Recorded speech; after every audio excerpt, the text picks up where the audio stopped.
I was watching an interesting video the other day about Germanic culture during the Roman times and the life of a Germanic soldier and how their society worked.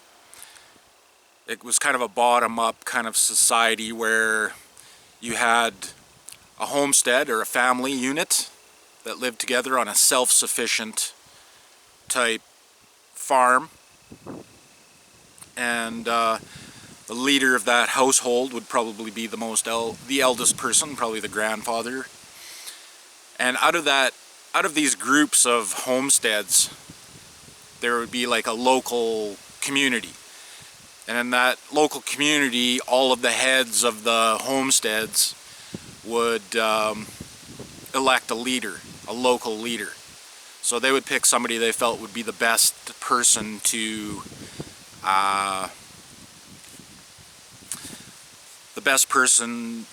that could create a friendly relationship with them amongst all the neighbors. Someone that would be well loved, somebody that they wouldn't pick a liar or they wouldn't pick a thief. They would pick somebody they knew would be the best leader for their local community.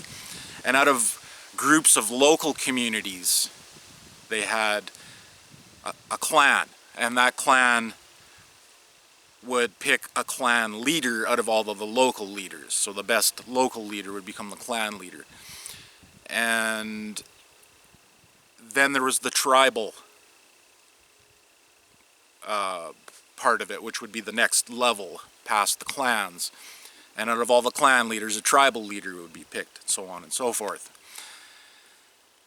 So it started with a self-sufficient homestead and was a very loose society, but when they needed to go to war, when there was a huge threat coming, they could muster an army quickly.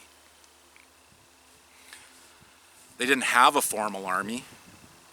There was certain trained soldiers. Most of the men, probably even some of the women, were accustomed to war because the clans warred against each other frequently. So they knew how to fight.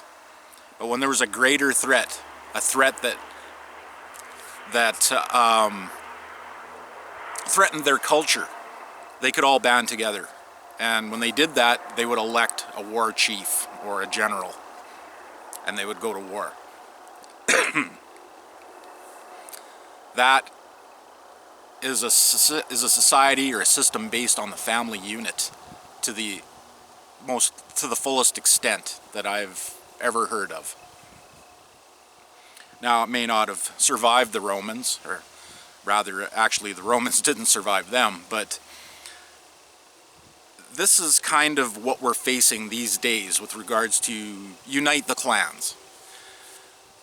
Unite the clans is kind of, I guess, a movement or an ideology that all of us Catholics out there, regardless of our affiliations, our alphabet organization that we belong to, whether it be SSPX or FSSP, or whether you go to the Novus Ordo or whatever, all of us that know that there's something wrong in the Vatican now, that there's something wrong with a theology that's been kind of passed on to us in the last few decades. And maybe we differ on certain aspects of why that's wrong or how that became wrong, but we all know one thing. And that one thing is that we need to get together and we need to pray hard. This is now a time of war. Your clan, my clan, their clan. We need to elect a war chief. We need a general. Well, that'd be Our Lady. And we need to go at it. We have to put aside our differences. We have to stop being armchair theologians. Let's face it. Most of us, by and large, we're just regular Catholics. And I don't care how much you read or how much you think you know. We're influenced by modern society these days as much as anybody. We can fall into error as much as anybody. Sure, I might go to a traditional Latin Mass. Sure, I might go to the Society of St. Pius X. To some people that means nothing. To others that means everything. But reality, all I know is what I read in the Catechism.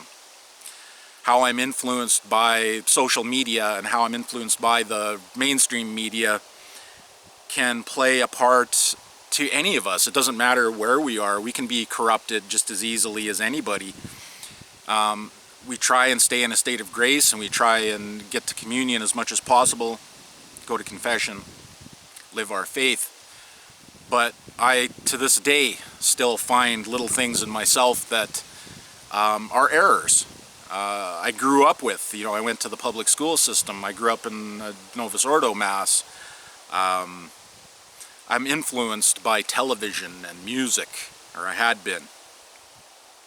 And there's little things in my life that I still believe that I'm finding out now that I was wrong. That's not real Christianity. That's not true Catholicism. And that'll be a lifelong journey for me and for many of us. We're not saints until we're in heaven, Nobody's perfect. We're all trying to do the best we can with what we got where we're at. So let's do that, and why don't we take up this opportunity to put aside our little differences, because let's face it, I think a lot of us can agree on the main points. I mean, the really important stuff, that that there is something wrong, that there is a counter church and a true church. We might not be able to define that line very clearly because of our lack of knowledge, or our position in life. Our position at the bottom of the rung in the church hierarchy really prevents us from seeing what's really, really going on.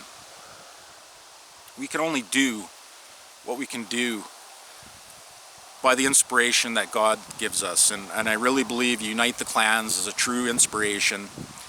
And we should get together, and we should pray, and we should try That's what we should do. We should just try. That's all we need. We need to for our Lord, for God, through Our Lady. Just try and work together, and eventually we'll be back to where one can say, hey, I'm Catholic, without any other letters, without any other affiliations or labels. You can say, hey, I'm a Roman Catholic, or hey, I'm a Eastern Rite Catholic, or whatever. And that's what we really want to get back. Do we really want to sit here, me, nobody, random Catholic, telling you that you need to believe this? Boxing is immoral, is wrong, or whatever your little fad thing is for the day. Stop it. Come on, guys. Catholic Northman, out.